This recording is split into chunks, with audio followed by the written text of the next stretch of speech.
Hi, this is Tom Osberg, aka Ginger Khan, and you're listening to Void Signal with Brian McClelland.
So how have things been? You've been pretty busy for a while. I'm a little surprised that I managed to catch you at a time when you're not just super busy. Yeah, I mean, I'm still super busy, but I'll always make time for you, Brian. Oh, thanks, man. Appreciate that. Love you. Yeah, no, I'm working on a bunch of different things now, but I just kind of finished the work for the day early, and then you hit me up. I was, oh yeah, great timing. Okay, cool. Because I called your bluff. You were like, "Oh, I'm ready whenever," and I'm like, "That sounds like bullshit. That sounds like you're just making stuff up." But yeah, I'm pleased. So you dropped the new like promo photo yesterday for like a System Syn lineup tease kind of a thing. Yeah. What's going on with that? Well, I let me ask you first, when is this going to air? Because I can tell you some stuff that is not announced yet, but only if this isn't going to air until after it's announced. It's going to be a while. Like I'm pretty backlogged. So yeah. Oh, okay, cool. Couple weeks at least. So yeah, the new press photos that we did were with John Siren and Tash Cox, and they've actually been in the band for 10 years now, and we've never had a band photo together. So, they've been live performers, and John's been with me for over 10 years, and then Tosh filled in for the Connecticut Festival in 2012, and then later on after that, she came in as a full-time member. So yeah, we never had any promo photos with us, so I fixed that. But yeah, we're getting ready to do the Mechanismus Festival, which is a big industrial festival in Seattle. We played it in 2019, and it was pretty awesome. So looking forward to going back there. I don't think I've ever even heard of it. I wasn't aware that was a thing that happened. Not to shit on it, not to be like, no, I'm playing some festival I've never heard of. Yeah, I mean, it's great though. As far as North American festivals go, it's definitely one of my favorites for the genre. Yeah, it's definitely worth checking out. It was cool. In 2019, we played there to, I believe, a sold-out house, and then this year they've got an even larger venue. We're playing on the same night as Alice, which is Tosh's other band, and also Stabbing Westward. So looking forward to playing with them. Yeah, I'm sure there's a bunch of other bands too, but those are the only ones I know. At the time of this recording, those are the ones I know. Soon. Yeah, not to snub anybody or anything. Well, in fact, you were just talking to Jamie. And please remind me the name of his band again. Electronic Substance Abuse, ESA.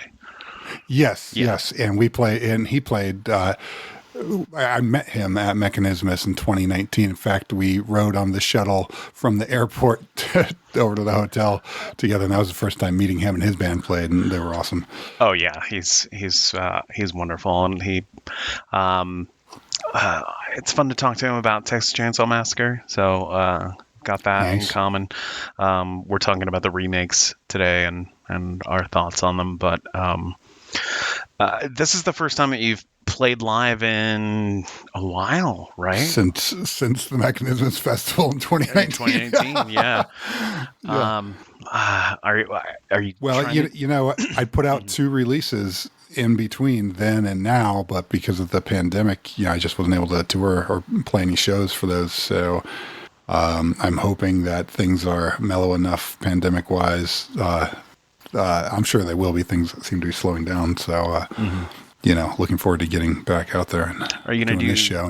Are you going to do anything like different, like to sort of, I don't know, try and mix it up or do anything special, like because it's kind of a festival show and you're first in a while, or are you just going to come out and deliver the... Yeah, I mean, the set list is going to be different from if you've seen us play in recent years. We're definitely adding some new material in there and maybe playing some other stuff that people haven't heard live from us before.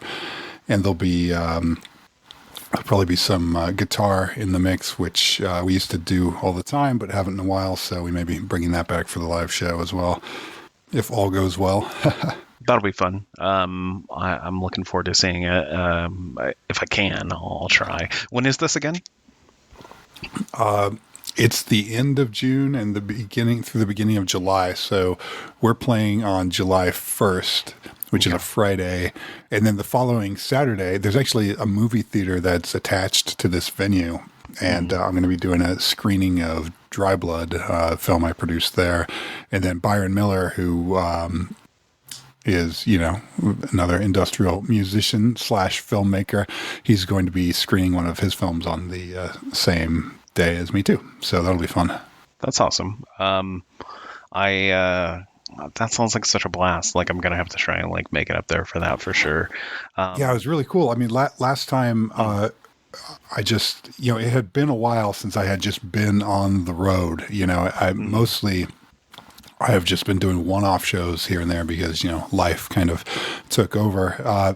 So it was cool just to be in a North American festival, but yet get to see a lot of my friends from different bands all over the world that came out for this, and I just hadn't seen everyone in a while. So I'm hoping goes the same this time. I'm looking forward to just running into a bunch of people that I haven't seen in years. Yeah. So you should come out, Brian. Yeah, I'm gonna have to. I mean, that's the reality of it too. Is that like I've been, I was like, oh, there's shows that are being booked that I want to go and see, and I'm like, well, what about the pandemic? But then I'm like, yeah, but I need to be at this. Like I need to boots on the ground kind of a thing. It's for the good of the podcast. That's what I tell myself. It's it's for my career. I have to go see this great show. But man, so what's going on in the in your sort of your day job as far as like movie work and stuff like that? I know the last time we spoke, you had a couple of films that were set to come out. That you were in some capacity. Yeah. So last year, those two films came out that I had, just little bit parts in acting wise. One's called Escape from Area 51, which is just a real low budget, campy sci-fi film that my buddy Eric Middleman directed, and he pulled me and Kelton Jones, who's the director and an actor in Dry Blood. He pulled us in together just for these little bit roles where we're playing off of each other, and it's a real small role, but that was super fun. That came out last year, and then I was in another film that I also executive produced called Sister Tempest, that I had still a bit role, but larger than the other one in. I play some weird angel with like iridescent skin, and anyway, it's such a bizarre film, but it's really good. I was really stoked on the way it came out, and really proud of that one.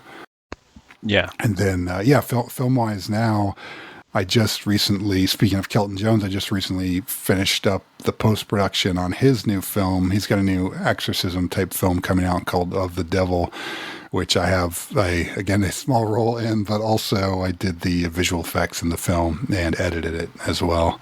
Gotcha. So that's coming out. And then currently I'm working on a musical score with Ted Phelps from Imperative Reaction. We're working together to score a zombie film, which is called Bridge of the Doomed, directed by Michael Sue. So that is... I am assuming will come out later this year. We're just wrapping things up with that, which is cool because obviously me and Ted work together all the time, just having been a member of Imperative Reaction, and Ted always mixes my albums. So it was good just to, get back to work with him, and that kind of led us down the path of working on a new project together. So we actually are just starting up a new side project called Red Ruin, and going to be releasing that this year too. So that's exciting. That should be fun. And then you mentioned that dreadful Tash Cox person who's going to be playing live with you. Such a dreadfully amazing person. Oh, I hear Tash has joined us. Yeah. Hey, Tash. Hey. It's a sneak attack. How's it going, guys? It's good. Hey. Welcome. Thank you for stopping by. So Clint was just telling me that you guys didn't have like a band photo this whole time for like a decade or something crazy. So are you you're going to be playing live with System Syn at Mechanicus? Is that right? Mechanismus. Oh, yeah. Mechanismus. Yeah. Okay, gotcha. Yeah. Yeah, when we were doing this photo shoot, I think Tosh brought up that we had first played together at the Kinetic Festival, and that was 2012, right, Tosh? Actually, I think it was 2011. Oh, So shit. So yeah, it's been like yeah, 11 years and we never had a band photo. it has. I know. Like Wow. it's really cool because we have some live photos that are floating around, but yeah, we've never actually like taken official band photos. So that was really fun, and it was awesome to get to play with Kelton. Yeah, Kelton, who we were just talking about, did the photo shoot for us. So. Yeah. That's awesome. That's exciting. I'm happy to see like more. I can't wait to interact with the two of you and see you perform live. Um, uh, is is playing with System Syn is it a relief to not be doing Alice for a brief moment in time, or I mean, is Clint a tyrant to work with? I mean, he seems shitty, so I wouldn't be surprised. Well, I can't say anything bad about Alice at the moment because I'm actually in the van with them. So Right. haha. Yeah, they might leave you on the side of the road or something. Yeah, I Yeah, can't they have might. that. But no, actually, it's awesome. I actually started off as a piano slash keyboard player, and it's really amazing to get to return to my roots. And I happen to really love System Syn's music. So when Clint first asked me to play with him, I was like, hecking yes. So Yeah. yeah, it's awesome to get to be able to be the keyboard player again, and I do that for a few different projects, but like in particular Systems and has a very close place in my heart, and he can be tyrannical here and there, but it's all good. He No, absolutely can be. I feel very honored to have Tosh and to have John in the band. The two real musicians to make me look more professional than I am. I mean, that's what I do. I have all these guests on that, like, are composed, arranged, successful people, and it rubs off on me. Like, I just have to like, sandpaper myself against them, and then it works out. I mean, System Sin has a very special place in my heart too. Like I'm a big fan of the music and everything that you're making. I was just telling Jamie before this interview actually that uh, I love your music and I love how depressing and sad it is. And I feel like Alice is sort of in the same modality. Like I do love it, but there are times there are times I have to be like in the right mindset. I have to be like, okay, we're gonna go down a dark path, we're gonna get glib, and things are gonna be gloomy. And then I have to mentally prepare a little bit. Do you find that you have to? I mean, as this is sort of a question for both of you, I guess, is that like both of your music projects are. I apologize, my dogs are going to lose their minds here for a second. But you both have musical projects that they wait until I speak, and then they just That's their job. right. Quite all right. But you both have musical projects. This is not. This is just. It's awesome. It's so good. It's all right. They're much louder for you than they are for us. So Okay, good. Don't worry. You're not getting drowned out. Okay, I'll just talk over them then. It's fine. But How rude. I know, asshole dogs. No, I meant you for talking over. Oh, gotcha. Okay, all right, that's fine. But I'm the host. I get to talk over anybody I want to. Good point. Thanks. So, but you both have musical projects that are very emotional and delve into a lot of pretty heavy content.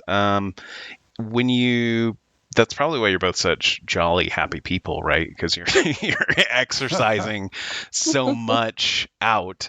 But like when it comes to performing those kinds of things live, is there any anxiety to performing certain songs live? Are there times where you're just like, I don't know about, sort of revisiting this kind of mode that I was in when this was written, or is that something that ever crosses your mind? And we'll start with you, Tosh. Oh boy, I'll be on the hot seat first. Yeah, actually, that's a really fantastic question. As a matter of fact, yes. I try to when I perform, like just really be in the present moment because I find that songs really change in terms of meaning moment to moment. So like how you're going to feel, how the audience is going to feel, how everything is vibing in the moment at a show. I feel that the meaning always changes. And just, it's like really a matter of being present with it. But if I happen to be going through something that's, I'm feeling very deeply emotionally connected to the song, I definitely have had my moments where I'm like, okay, look up, don't let your throat tighten, mustn't let the tears come out during the show. Right. So yeah, I mean, I find that, for the most part, our audiences have been very, very loving and supportive and wonderful. But it's just for me personally, it's just, while I try to be very, very present with the feelings that I have for different songs, it also can be very challenging depending on like what I'm going through at the time. And the same goes for even when I'm performing with System Syn, because I really resonate with his lyrics, and so I've attached different meaning myself to his songs, I'm sure, than what he meant when he wrote them. But it's one of those things where you can be performing it, and I can be like, man, I'm really feeling this. But ultimately, it's something that I want to be able to share so that the people that are listening outside of us can really connect and have their own meaning, with the song, so that it's not just about me, but it's about the audience experience and them being able to share, in the music together. And part of what leads me to ask that question, and I love your answer, but it's part of what leads me to ask that is just as a listener to both of you and the things that you've made, there have been moments where something about it will, stick with me or strike a chord with me. And I mean, sometimes you just hear something that speaks to you, right? And it just sort of conjures that emotion out of you, whether you want it to or not. And I think that speaks to how powerful something, art can be.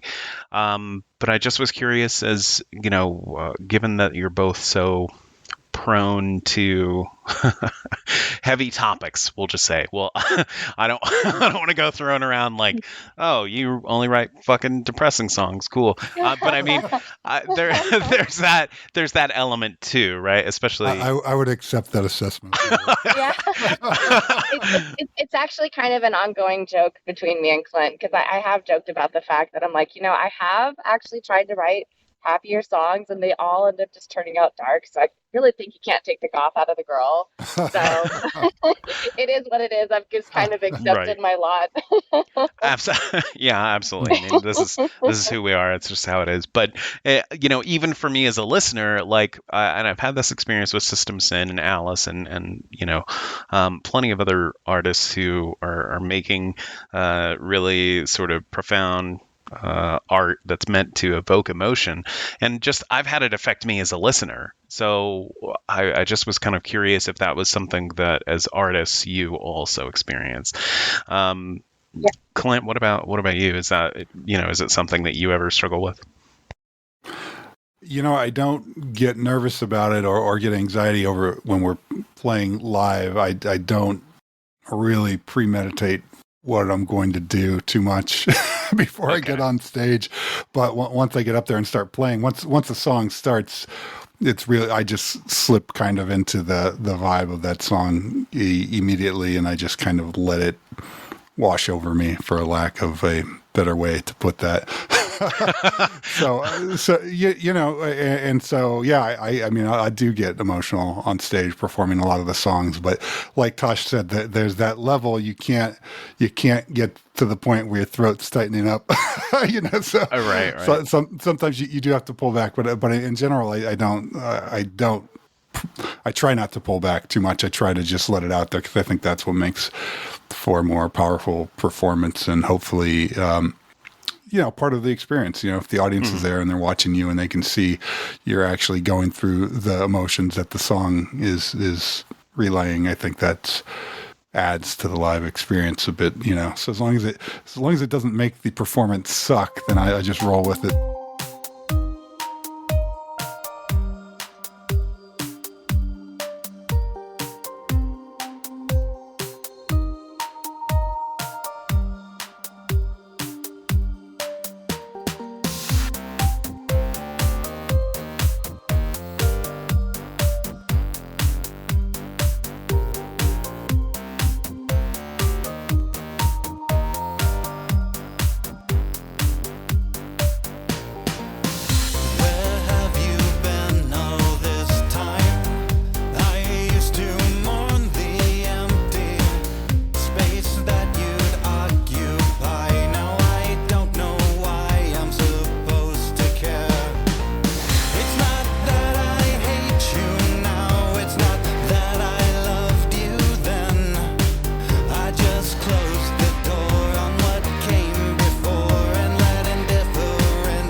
been so careless. Clenched the thorns of poison flowers. Those moments bloomed, devouring years. The tears you shed for me, I reject them, and I accept no sympathy. Far below our deep duplicity, long ago, you were my enemy. Far below our deep duplicity, long ago, you were my enemy.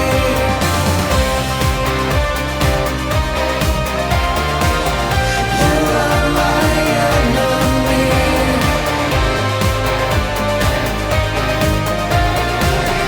The king of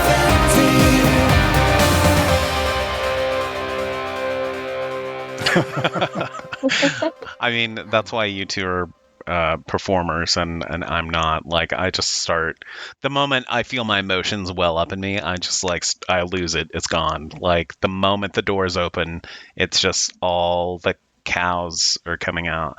That I'm sticking with this analogy. All my emotional cows just come stampeding out of the barn when that happens.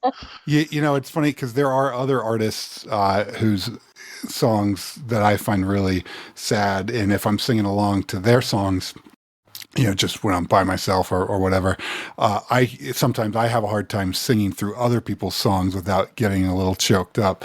But I don't have that. I don't have that as much with my own material because I think by the time you hear a song of mine, I've already heard it 1,000 times in the recording process. You know, so Right. So I'm more focused on you know, I guess the technical aspects of how I'm going to sing it as opposed to you know, allowing myself to get choked up by the content. Sure. On that note, and I'll just ask the obvious question there, which is what, you know, for each one of you, like, what's the last song that sort of had that effect on you? For me, I'll go ahead and say it was man, the one that stands out to me right now is Clint. Forever ago, you recommended Galen Lee to me. And that her song One Day We'll Walk in the Sun or something to that effect. Holy fuck, that song's just so heavy. It just like weighs you down. That and recently this song, have you ever I don't know if either of you have ever heard of Kite from Sweden. Oh, I love Kite. Oh, they're great. And they have that song True Colors, and man, that song's super deep, super powerful. But those are the most recent like emotional bomb songs that have gone off for me. But what about either of you? What's like the last thing that kind of sticks out?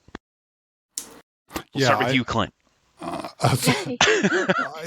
love Galen Lee. She definitely has a lot of emotional stuff. That song in particular is actually the closing song of the film Sister Tempest that I told you about, and that's how I heard about her, was through the director of that film. That's right. Yeah, her stuff does that. I mean, songs that like I've been listening to for years that just routinely will choke me up is 30,000 Feet by Assemblage 23. Oh man, that song is. Once in a Lifetime by Wolfsheim. That one gets me every time. One gets me every time. Yeah, and like that's one where I'm like, man, fuck. How does this guy? How does Peter Hepner sing this live without just like bawling? 'Cause it's so fucking sad. Yeah, it's that song's brutal. As is Tom's 30,000 Feet. The first time I heard that, I just was like, all right, well, I'm gonna go lay in bed for a while. Yeah, and, just think about my life real hard. And, but what about you, Tash? Gosh, that's a hard question for me because I've been listening to a lot of like ambient instrumental stuff lately. But there's just some. It's like I can't remember specifics. I can share a playlist, but it's just stuff that just kind of I don't know, I feel like it emotes something um, that does kind of like jerk at my heart. Gosh, there's this movie, and I'm trying to remember the name of it. And I cannot remember. I know I'm going to say it out loud. One of my bandmates is going to jump in, but it's that movie about this woman who's a linguist and she can communicate with aliens. Arrival. Thank you. Arrival, Oh, yeah. yeah. The soundtrack from Arrival. I've been listening to that lately, and that one gets me a lot. Yeah, that's Nice. a good one. That's a good pick. The soundtrack for that is pretty phenomenal. And I think I don't know, maybe this is just my sort of uninformed opinion, but I think it speaks to the power of the music if the music alone, in the absence of vocals or lyrics, is enough to sort of put you in an emotional state, whether that be like excitement or dread or sadness or whatever that may be. And in that regard, I think it's the fourth movement in Beethoven's Fifth Symphony.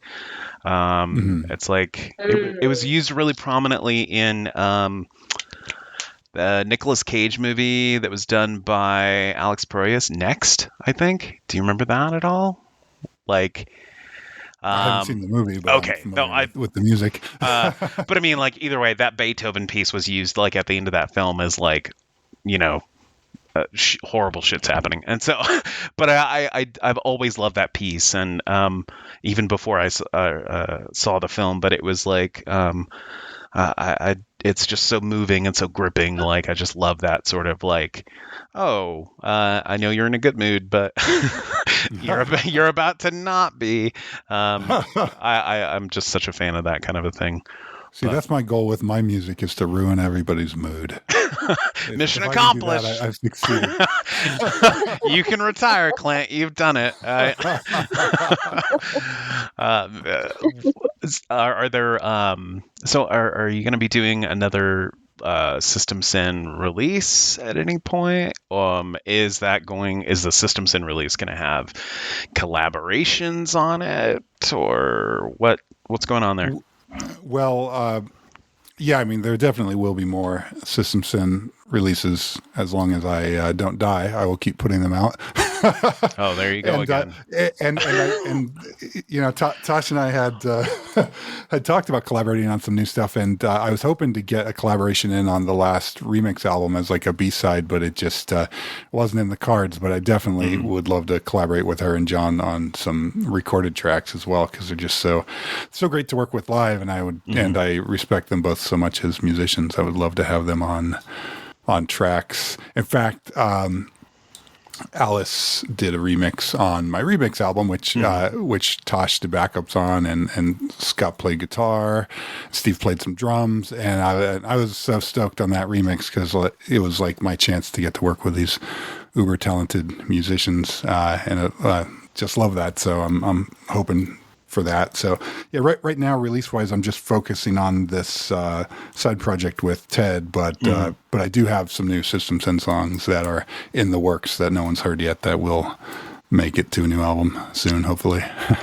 That's exciting. I'm looking forward to it. Hopefully it's as depressing as your previous work. It's gonna be all happy stuff. I'm not here for it. Forget it. I'm not. Yeah. And I understand that it's probably difficult to work with Tash. She's pretty flaky, so I can understand that you.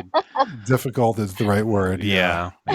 Sort of a bit of a diva, but it's now, I feel so privileged to have Tash and John with me as partners in crime for the stage show, because they're both obviously incredibly talented, but just wonderful people. We get along great. So just going out for shows and just being able to hang out with them outside, as we're getting ready for the shows and rehearsal and all that stuff, is just always a good time. And they're just great folks. I'm lucky to have them.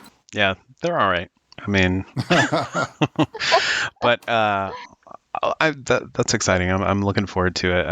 Is there any possibility of a Clint Carney putting his remix fingers into any Alice work? Yeah. Oh my gosh, that would be amazing. Yeah. I mean, Sure. it's not like I owe them. It's not like Tash is going to be like, no, Definitely Yeah. not. I mean, I would hope that it would be like, oh yeah, we'll see. Like that would be great, instead of just like, ugh, no, no. No, yeah, I can almost guarantee you that that will happen as long as they'll have me. Okay. I would love to do that. Yeah, I That's got a to. big give me. I got to work with them on a music video. Mhm. Sasha had directed this wonderful video for Electrical, and they brought me on board to do some animation for it. So I got to work with them on that last year, Yeah, which was super fun. your robot thing. I saw that. It's very cool. So, love collaborating with those fine folks of Alice. It's been a Yeah, little. he also did our. Mm. Oh, I'm sorry. Go ahead. No, no, no. Go ahead. You were just gonna say that he also did the Love Never Dies video, Love right? is Forever. Love is Yeah, he Forever. did the There you Love go. is Forever. Oh Yeah, yeah. Gotcha. yeah. That was with Kat Philbin. Yeah, Kat Philbin did all the artwork in that, and I took her 2D art and just sliced it up and animated it. Super fun. It looked great. I loved it. I loved the woodcut kind of a art style to it. But I was going to ask. So it's been a minute since you've done any sort of music video work. Is that something that you're like? Do you miss it? Is that something you want to revisit or do more of? Or Oh yeah, I try to do at least one, or at least stick my finger in at least one music video a year. Just I mean, I'm heavily involved in the film industry, so I'm always making some kind of visual thing. Sure. But I like doing music videos. They're a lot of fun.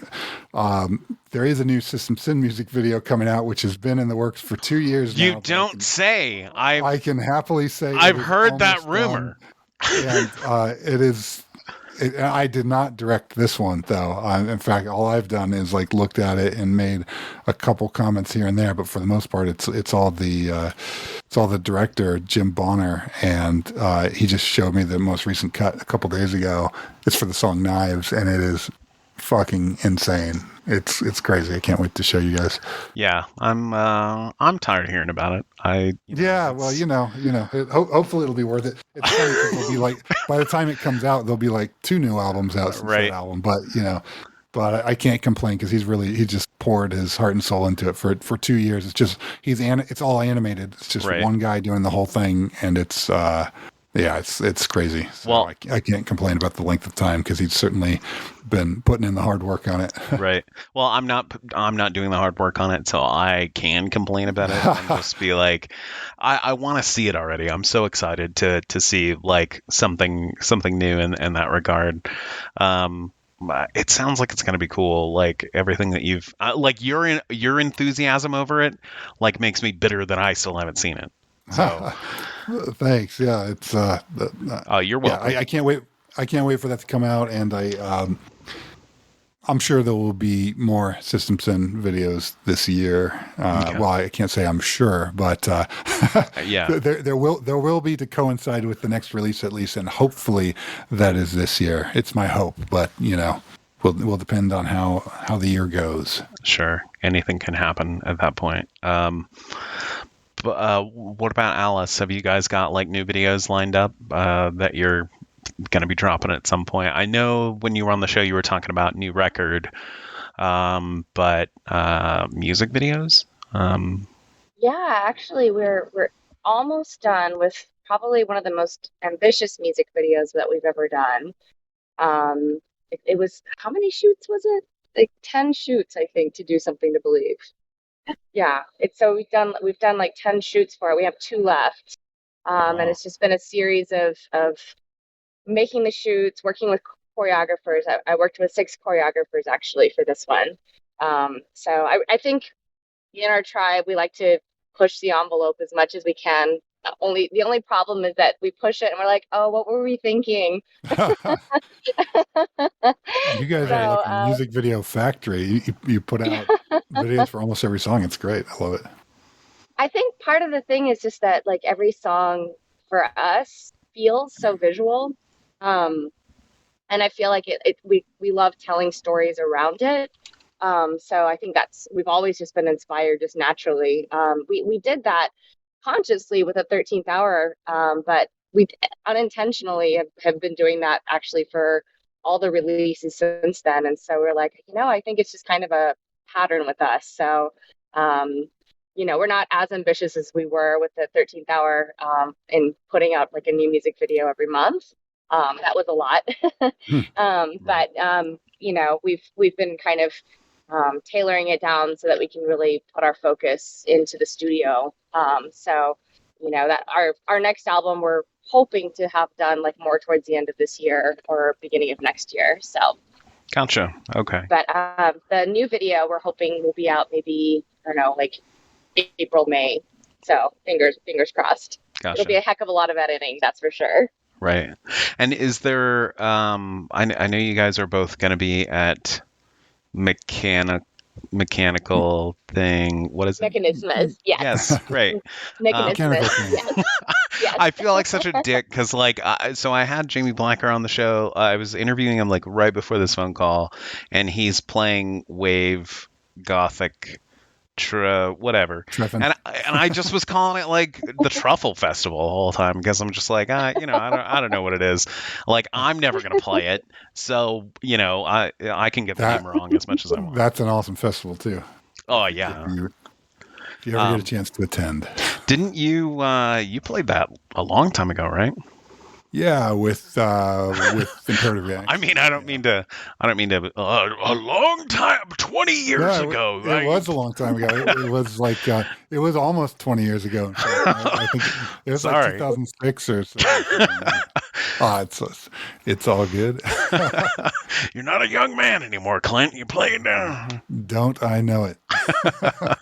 Well, it sounds like things are kind of almost aligning a little bit to I don't know. Is there a possibility of like Alice and System Syn rolling out on tour together? Is that a thing you've considered? I mean, it has to be, right? Like, I'm not just projecting my own desires here, right? I mean, we've talked about the possibility of doing shows together, and certainly we're going to be playing Mechanismus together this year, and I hope we get to do more shows together. It is, nothing set in stone yet, but that would be lovely. Okay.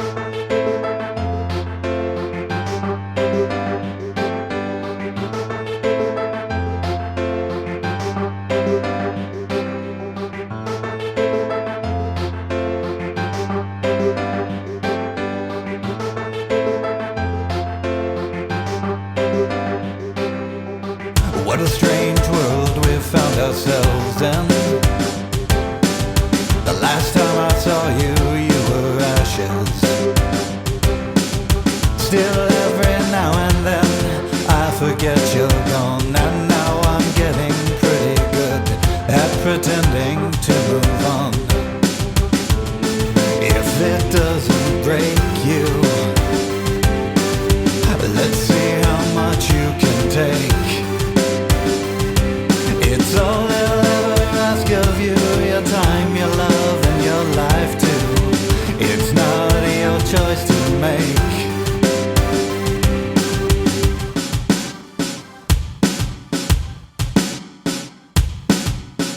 All your pure and fragile promise still fell apart after the fall. I couldn't hold your heart together. Turns out I wasn't brave at all. I just ran through the hours so the world would fall back and everything would be right in its place.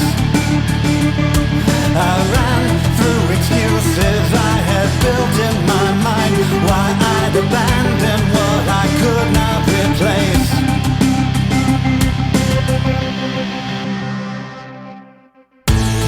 If it doesn't break you, let's see how much you can take. It's all I'll ever ask of you, your time, your love, and your life too. It's not your choice to make.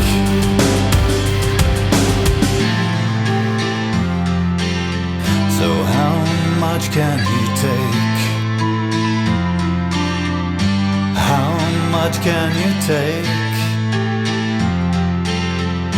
How much can you take? much can you take? How much can you take? How much can you take? How much can you take?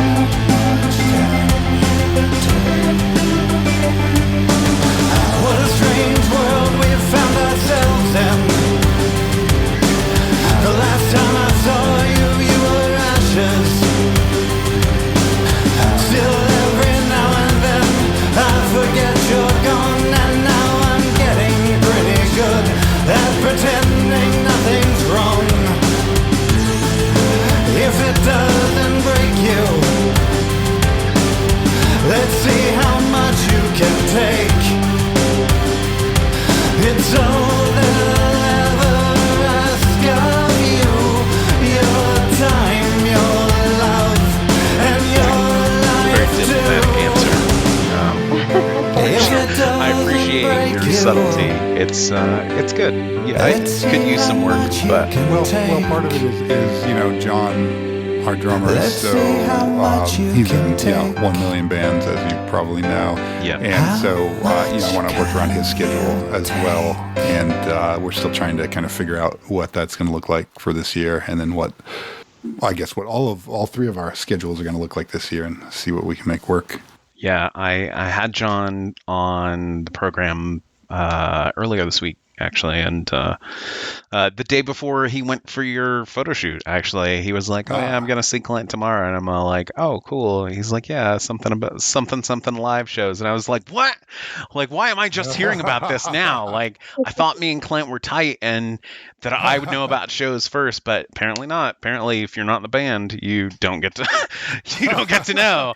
Well, Weird you're an rules." honorary band member, Brian. Hey, but, thanks, man. I I appreciate it. I mean, if I'm not going to get my name in like the liner notes, I can at least pretend to to be involved in some way. We'll get you there for the next photo shoot. Thanks, man. Love it. I mean, I'm only like 10 hours drive away. I can make it. Yeah, it's not bad.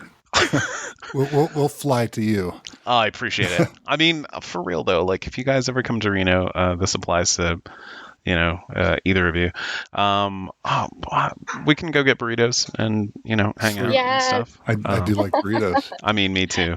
I haven't played in Reno in I think since like 2004. It's been a while. Is there an industrial music venue out there? Does that exist these days? I mean, there are places where you can perform a show. I don't know that I'd say that they're industrial venues. They have stages, and sound systems. So, I mean, it's not huge, but it is getting bigger. There is a lot of California transplants are sort of, and transplants from all over the place really, are kind of transforming the town in ways that are mostly positive, aside from, gratuitously inflated rent prices and things like that. But, Yeah, I think that's everywhere now. That's probably why people are fleeing to there. right. I mean, as it is, I don't know how you or so many others are able to like live in LA. Life of crime. Yeah, probably. That makes sense. I mean, Tash is like, "Oh, we're in the van. We're actually leaving a heist right now." We all just you. I know. I'm like, speaking of which. Oh, we're about to roll into the well. I'm super excited about the festival. I will have to make it out for that, and I can't wait for, new music and new a live show. That is great. Is there anything else that you've got going on, either of you, that like you kind of want to talk about or get asked about, or do you have any questions for me? I'm happy to answer questions on my own show about myself. So, Tosh, you want to take this? I know we had lengthy conversations about what we wanted to ask Brian. Yeah, Well, I'm sure. You mentioned burritos. You haven't told Clint about your magical burrito shop. Like, Yeah. I'm very excited about. Yes. So I'll tell you. well, this is worth everybody's time. I promise. It's so it's a place here in town called Speedy Burritos. It's phenomenal, but like it's closed on any sort of religious day. Like, just make up one, and they're going to be closed on that day. You have to have like an ecclesiastical calendar before you go to make sure that you're going to go on a day when they're open. But that said, it's so good. It's so bomb. Like the best al pastor you've ever had. Just fantastic burritos, fantastic homemade salsa. It's a locally owned business. It's going to be great. It's going to be wonderful. That's the whole story. I'm down to eat those burritos. Cool. Great. Well, I'll see you soon. But aside from that, one other thing I did kind of want to ask you about was, so you, Clint, you made NFTs previously, and it looked like you'd had some success selling them last time I looked. But since then, NFTs as a concept have sort of blown up in a couple ways. But crazy. I am still working. I'm working on a new NFT project with my brother right now, which I hope to announce in the upcoming weeks. It's a really crazy space. I know it's not for everyone, and I think it's still a thing that a lot of people don't understand. Right. But it's a weird little space, and it's a cool opportunity for digital artists to make money, or even traditional artists. You can make NFTs of your art or your music or whatever. So I've really embraced the space, and I like it a lot, and I know a few friends who've had some great success in there too. So I dig it. It's just a new way to get your art out there. So right, but you are happy with it. Like you don't regret making it, and it's something you would like to see continue, basically. Yeah, I mean, I think they're here to stay, whether or not you like them.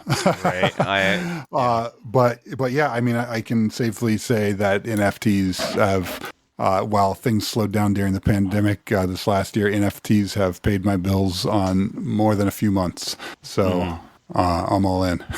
Gotcha. Tash, are you going to be making NFTs? Actually, to jump in, Alice, I'm sorry, Tash, I over talking your please. answer, but Alice and I have collaborated on an NFT. We took all the animated segments from the electrical video and then took a sample of the music from that and put it together as an NFT. It's a one-of-a-kind NFT, and it is available on Foundation, which is a great NFT platform for kind of like the higher-end art market and stuff. Gotcha. So that's pretty cool. Well, I'm glad that you tell me about that. I mean, this was set up to just be your show. I just was like, oh, hey, it says Tosh is active. I'm always happy to hear Tasha's voice and I mean, share an interview with her. I would hope that you weren't all like, oh my God, what are you doing here? Get the fuck out of here. This is my time. I'm Clint fucking Carney. All right. Like, get out. I'm holding that deep inside. I figure you're the real diva in this chat channel is that's what I'm exercising restraint. Yeah, Clint Diva Carney. That's what I've heard. But that's cool that you collaborated on an NFT. That's pretty sweet. I've only been watching as people have tried to monetize and turn NFTs into make anything an NFT just to sort of strike while the iron is hot. But I'm sincerely hoping that the mechanisms and the the purpose that you've sort of put to it, I hope that continues, because I am all in favor of artists getting paid for the things they make. It's a crazy concept. Me and Karl Marx, we're just a couple of crazy guys who think people should be paid for their labor. It's weird. Yeah, it's like one of those weird, it's one of the rare times when you can sell a piece of art and not have someone in the middle taking their cut. Right. And on top of that, if your patron decides to resell it later down the line, you get a percentage of that sale too. So you can continue to make money off of your art, regardless how many times it changes hands, which is pretty new to me. Coming from the fine art world, questionably fine art world of selling fucked up paintings and stuff. That never happens. But I'm sorry, I stepped on Tasha's answer, so I will. Oh no, you answered it beautifully. Well, yeah. Go ahead. Sorry, were you going to say something else? Oh no, it's a lost thought. It's gone. Okay, it's fine. But that's really great. I think it's wonderful. And sort of on that note, sort of on that, in that mode of artists being paid, for the art they make, wild concept. I'm just curious to hear what either of you sort of think about as far as the recent controversies with Spotify, as far as nobody in this channel is Neil Young levels, right? But no offense, love you both, but it's, we're neither one of us are Joni Mitchell or Neil Young. But wow, what are your thoughts on that? Where do you see artists being paid and platforms, and what responsibility they might have to society or people or culture or whatever you want to say? Tash, do you have an opinion? Thanks, Clint. I love how every time it's like, hey, here's a big question. And you're I just feel that I monopolized the last question, so I didn't want to do that 2 questions in a row. Okay. Well, no, you totally can answer 2 questions in a row. I give you that. I give you the conch shell. Yeah. So hit me with it, Clint. What's your hot take? I believe in freedom of speech, and certainly if you get into censoring the arts, that certainly affects me, because there's plenty of people that don't like the art I make in all its different formats, and I'm open to censorship just as much as the next guy, but I also respect, Neil Young's, I respect his music, and I respect his decision if that's what he feels he needs to do. But I also think, there's so many artists out there on the platform that have been on Spotify, continue to be on Spotify, that are legitimate pieces of shit. Right. And right. If you think about all the sexual predators out there in the music industry that are releasing music, right. And it's like, well, why didn't you pull it? Because I'm not going to name anyone. Obviously, we all know who they are. Right. But, sure. Yeah. But why didn't you pull your music because of that? Whatever. It's their decision. They can do whatever they want. Right. But I also, I do believe in free speech. So. You raise a really interesting point, though, is that you're, as much as I can respect and admire the decisions of somebody like Neil Young or somebody else for pulling their music for a platform, not only do I realize that in that kind of an instance, I'm fully aware that activism in that instance is also a luxury, right? Sure. Well, it just happened to be I believe he pulled it because Joe Rogan specifically, right. I think, right? Yeah. So it just so happened that Joe Rogan has an exclusive deal with Spotify. But what if his podcast was also on every other music platform? Right? Would he pull it from everywhere? Probably not. So, right. That's I don't know what my opinion on that is. It's just just stating that. Right. Right.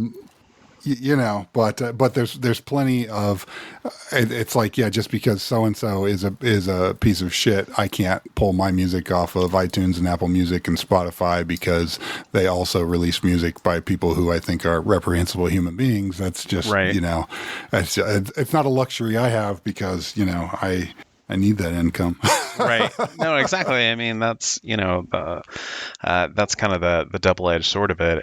And I do find that a really compelling argument, though, is that, you're picking and choosing your battles, and this is the one that you're deciding upon, instead of like, hey, I don't like the fact that, I'll name names because I don't give a shit. I have no reputation. That's cool. But I'll be like, it's like, well, why is Gary Glitter still on here? Why is R. Kelly still on here? Why is, any of these people? So it is interesting that the activism is sort of picking and choosing in that respect. Tash, what are your thoughts on this? I liked what you said about how it's a luxury, because I think I agree with Clint. It's absolutely true. I think it's one of those things that, and as well, I mean, sometimes I wonder, in making statements, it's a very strong, courageous thing to make a statement no matter what.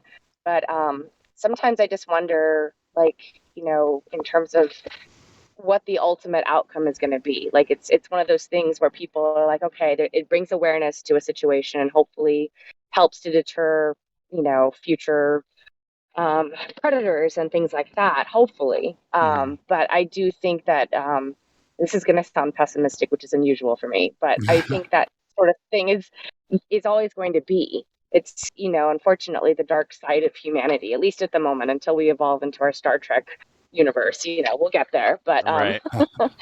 I do wonder, like, ultimately, in doing that, like, if how much of a difference that will make in the big scheme of things, if you know what I mean, and if they're targeting the right people, or the right platforms, if you will. Right. Because I think that I do think that Spotify does have good intentions in terms of trying to make a platform to help other artists, like indie artists especially, like with more exposure. They do regular workshops and events actually here in LA. And it's really, really cool because it's very informative and it's very useful for indie artists. And it's one of those things where, yeah, I mean, they don't pay that great, but I mean, what other platform is available really that does, that has the reach and pull that Spotify does, So, it does have great discoverability on it. You know what I mean? Right. Yeah, the rates may not be great, but it's also reasonable price point for any for consumers to get into and be exposed to new music. So I feel that there's the trade off there. Yeah, the rate per listen you're getting is a fraction of a penny or whatever it comes out to, but you're also getting exposed to a much larger audience there. So for whatever that's worth something. And I think that's a good point, because that's an unknown variable in the whole thing, right? Is that, like, that's something that isn't measured. Like, you can get a check for like however many streams and be like, oh, cool, we get to eat tonight. Oh, but at the same time, like, it's also, there's no way to measure, like, you're not going to go to every single fan that buys a T-shirt or a CD or comes to a show and be like, hey, how'd you hear about us? And I mean, maybe you do that. I wouldn't. I'm too busy. Too many other things to do. But it can't be measured. So that's a really good point, and I think that's really interesting that I hadn't considered that before. So, but the other thing about Spotify too is that I think is interesting is just that it. I don't know. Fuck Spotify. I don't want to talk about it anymore. So, I will say I do like the platform, and I do get regular payments from them, which is sweet. And I really appreciate the metrics that they give their artists. So, like, if you're going to go play a show in whatever city, you can go and see what your top songs are in that city. Right? And that's kind of cool. There's a lot of cool stuff behind the scenes from an artist's perspective that they offer you in terms of just giving you insight into what people are listening to and things like that, which is cool. Right. Yeah, absolutely. And I do find actually it in terms of fan conversion, if you want to use the business speak, that actually I've been finding that our people that are supportive of music, if they find you, I mean, there's a lot of music lovers that are on Spotify. I mean, they're on Spotify a lot of them to discover new music. They'll come out to shows, they'll message you, they'll come and buy your merch. So you might not get as much money per se, like directly through Spotify, but it's just, how it translates that can be actually like really beneficial for an independent artist. Right, because Yeah, then you're sorry. Go. I'll let you go ahead in just a second, Clint. But it's also because it's like you're gaining a fan, right? You're gaining a sort of I don't want to say like a revenue stream. Like I don't want to reduce somebody who is a lover of your music down to something so capitalistic and consumer driven, but I mean that's kind of what it boils down to, is that like this is a person who is going to increase your visibility, your revenue stream, whatever you want to say, just because they're there, they're listening, they're pushing the buttons, they're buying the merch maybe, or maybe they're just playing your song 100 times a day because it means that much to them, right? So I think you make a valid point there. Clint, what were you going to say? It's just the way that people are consuming music nowadays. So, but the cool thing about it is that, from a consumer's perspective, is you can look up virtually any band. You might just hear about a band. So when Mechanismus does the announcements for this show, I'm sure there will be a number of bands that I don't know. And now I can just open up Spotify and check them out and see if I want to stick around and watch the show or that sort of thing. And that applies to us as well. Fans or people who are going to the festival will see we're playing, and then they have the ability to Spotify and just play our whole album, our whole discography for, the cost of they're already paying the subscription, so they can just go listen to it and decide for themselves whether or not they want to, pay for the ticket and buy a t-shirt. So, right. It helps, Gotcha. And speaking of t-shirts, hey, this Void Signal podcast just recently, I'm not sure if you're aware, they started selling t-shirts, and they're pretty fucking rad. No big deal. NBD, it's pretty cool. You can go purchase one, and it supports the podcast, buddy. Where can one go purchase one, Brian? Well, I'm glad you asked. If you visit voidsignal.net, there is a button on there that leads to the print shop that's doing all my printing. It's a great company, actually. It's a small business that is doing, it's called 1585 Print Co., and 15% of their profits go to charity or the local community. So you get to support a small business, support your best buddy, Brian McClellan, and his podcast. Whoop. Yep. And also, whoever ends up getting 15% of the profits from the printer. So all of that, and you get to wear a cool t-shirt. Right. And you get a cool fucking shirt. Damn. Yeah. kind of a good deal. Anyway. Yeah. But we're coming up on time here, so I will be respectful of both your schedules and time and everything. But same question as always. What's something that you're enjoying lately? And Tash, did you have like one last observation on like the Spotify kind of debate there? I didn't mean to interrupt you. Oh, no, you're totally fine. I think we all hit like a lot of great points on that. So, okay. But thank you for asking. Of course. So, just to wrap things up, what's something you're enjoying lately? Just, whatever it is that just like really stuck with you of like, fuck, this is great. We'll start with you, Tash. Well, I had a certain someone suggest a really awesome book to me, and I love this book. And I may have read it like a few times already, and it makes my heart super happy. Right. It's when everyone's an alien, when you're an alien too. It's so good. Clint, have you ever heard of this book? I have not. It is. Tell me about it. If you want to, go ahead, Tosh. You take it away. Yeah, I talk enough. No. I think you should talk it up because I loved your description. It was your description that sold me on this book. So. Okay.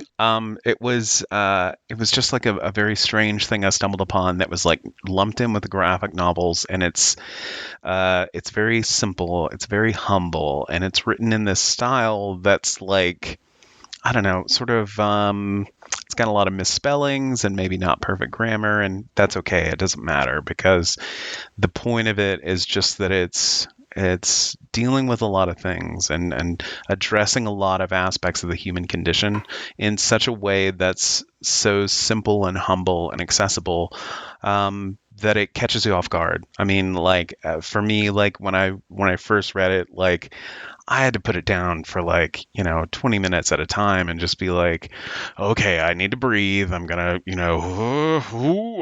controlling the emotions. Don't let the throat get tight. Like all that, like, because it has those moments where it will say something out of nowhere that like will make you smile or make you sort of reflect upon something and be sort of in the moment, I guess. And it's, that's all I can really say about it. It's wonderful and it's heartwarming and wholesome.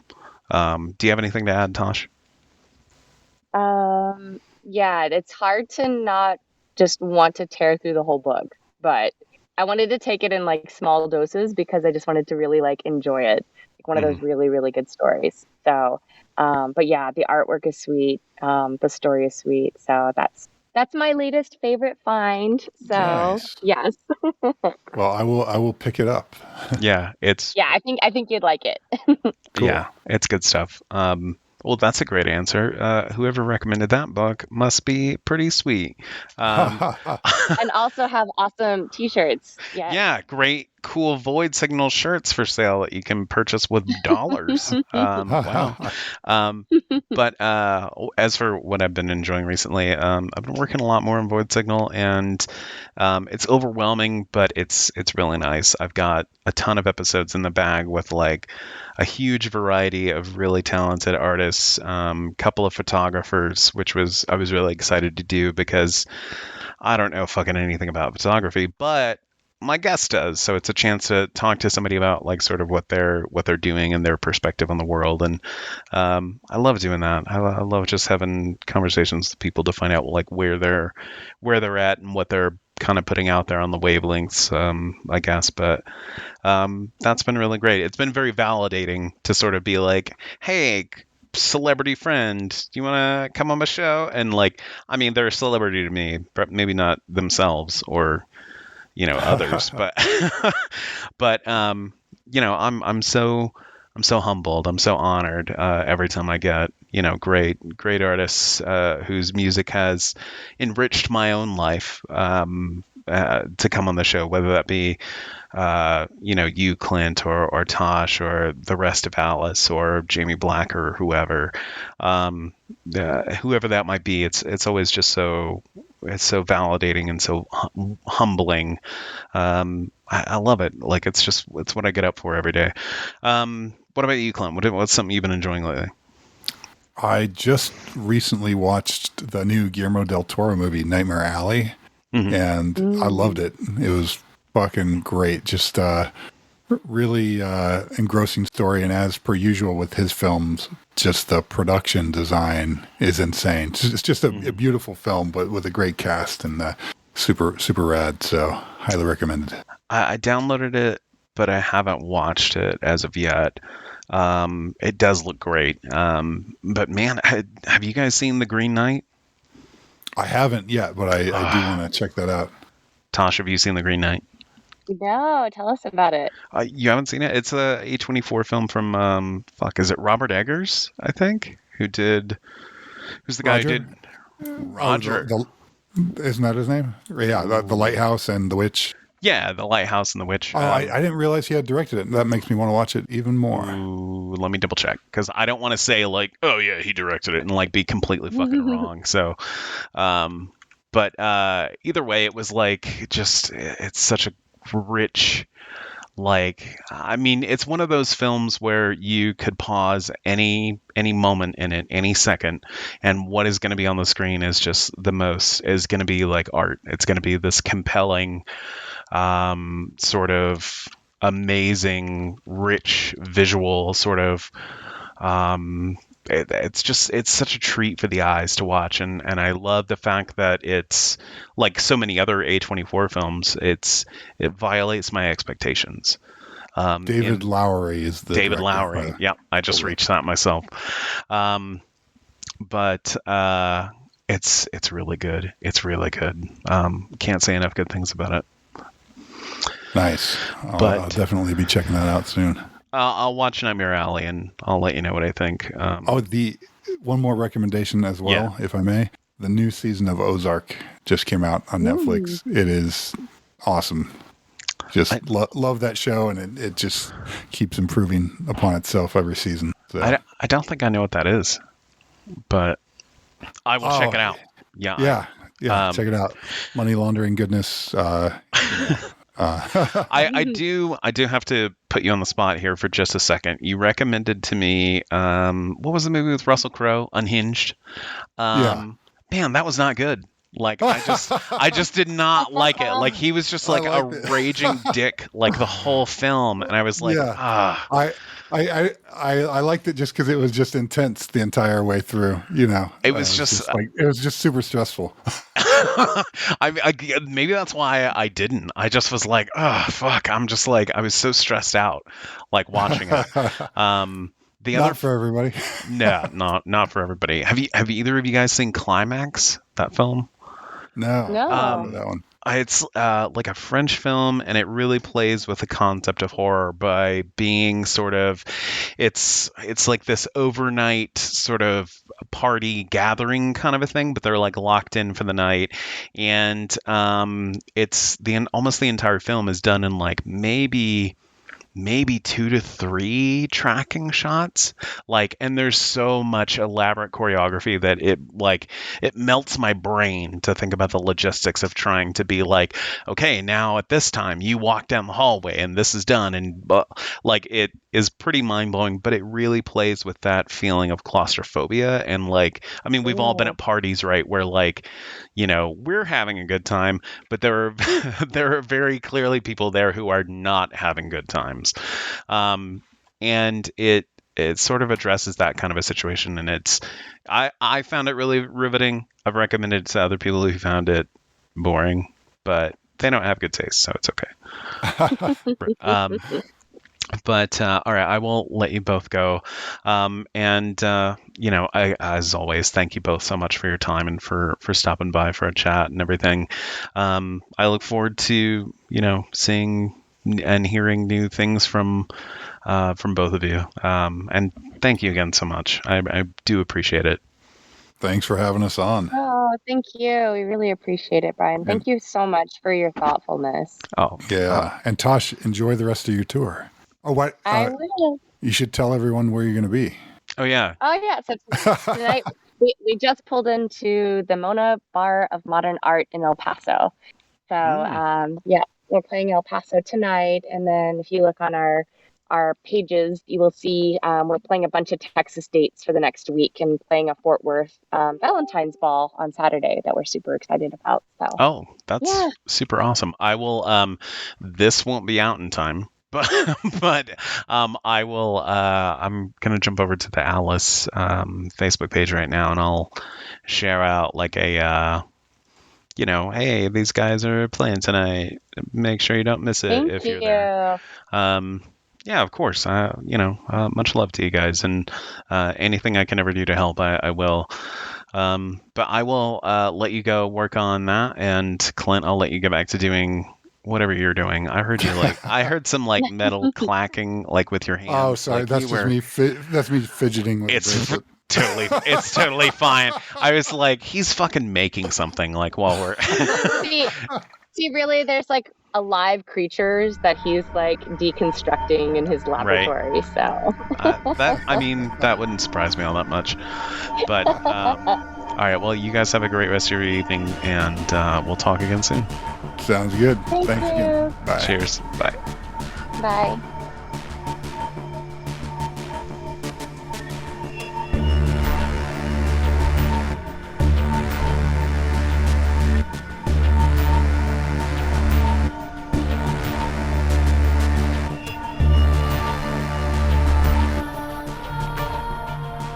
If you want more Void Signal content, then please visit voidsignal.net. Here you'll find additional information about the show, including merchandise that you can buy to support the show, because my boy Brian here, he has got to pay the rent. voidsignal.net.